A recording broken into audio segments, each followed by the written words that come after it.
What is artificial intelligence? AI is software that uses computers and machines to imitate the way people think and solve problems. AI applications learn and get better with time. Examples of AI are digital assistants like Apple Siri and Amazon's Alexa.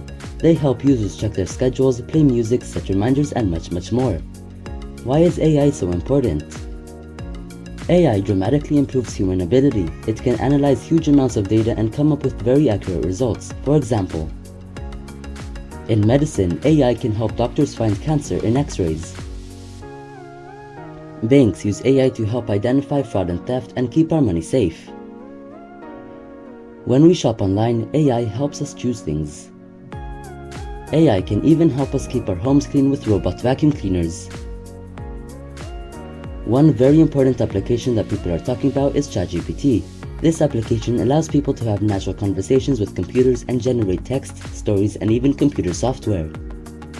The future of AI. In the near future, we will see self-driving cars and trucks and robots to help the elderly, to name just a few examples. AI is having a huge impact on our world, so it is important to understand it. More to come. Thank you for watching. Subscribe.